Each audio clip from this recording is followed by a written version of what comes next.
I'm getting flashbacks again to my boss last season walking in. We have the dumbest team in pro hockey. And I'm looking around at the guys from the season before thinking, man, this guy's dumb as shit. This guy's dumb as a box of bricks. God, glad I'm here. Takes all shapes and sizes. Listen, when it comes to hockey IQ, it's a completely different category, and they don't train you for that in school. They absolutely do not. No, they certainly don't.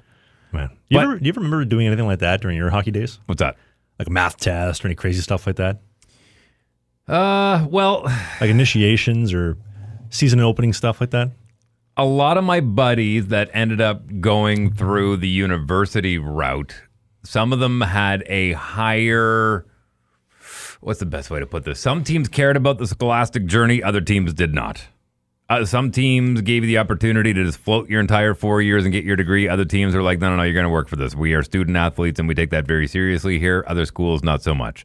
I know the NCAA has been battling with that back and forth, and there is a good argument that I actually got into a discussion about with a very smart individual who said, if school is for higher learning and your career is going to be in professional sports, then being an athlete in a school is part of your learning, right? Doesn't mean that you can't minor in something else and make sure you have something else to fall back on. But if I'm going to learn the ins and outs of professional sports and I'm going to go to university to do that, then they should teach me all the ins and outs. So a lot of your learning outside of the actual on ice or on field or on pitch, whatever it may be, should be the ins and outs of how to navigate a contract, how to navigate, looking for a place, geographically, where are you? Do you need to learn a language? Like, these are all the things they should be teaching you to make that journey. If you are going to make the next step out of university or out of post-secondary or out of, minor hockey or whatever sport it may be, that should be a lot of the education that comes along with these NCAA programs, instead of just, you got to make sure you do well on your math, make sure you do well in your English, whatever your major is, basket weaving, TV repair, whatever it is.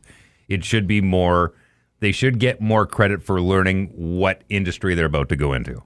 I thought that was a valid point. Did you see that kid? I think he was committed to the Michigan NCAA D1. They ended up decommitting. Which one? Michigan or Michigan Tech or Michigan State? It was the yellow and blue team. Yellow. Okay, so that's the Wolverines. Wolverines, okay. Yeah. So he was committed there, top draft pick by Montreal. But I guess his grades sucked. And they said, we can't accept this kid. He's dumb as shit. So they decommitted him, and now he's going to go play in the OHL. Okay, well, is he going to be able to get away with that? Yeah, because he never played again. Oh, yeah, right. Oh, yeah, I guess it doesn't matter. You can always go back to the CHL. It says that you can't do it the other way. The second you play a game in the CHL, you lose a year of eligibility. Although I think that's changing because the NCAA always considered major junior hockey in Canada to be semi-professional. Mm-hmm. So that was the reason there. But I had a guy I know very well. All he had to do was score over 800. He had to get over 50% on his SATs to get into a school, Michigan Tech. 50%. Listen, they give you 200 points just for getting your name right. And he had to take the test 3 times. So, again, sometimes they don't necessarily, some schools care, some schools don't. But they do have a floor. That's a tough look, though. Bless you. Thank you. That's a tough look. Taking it 3 times to get 50%? And sure. can't get your name right? Yeah, well. That's hockey. Some people forget. Some people are so focused on it, they actually forget to put their name. I'm just picturing, if you're in the video version of the show. Well, that's not good. Travis is breaking the studio. F1, no, name. PP2? Shit. 2 plus 2. Damn it. Picture that. Okay, I'm going to tell you a story that I actually shared with the one of the technicians that was changing my oil the other day. And I said, I don't know if you've ever heard this one or not.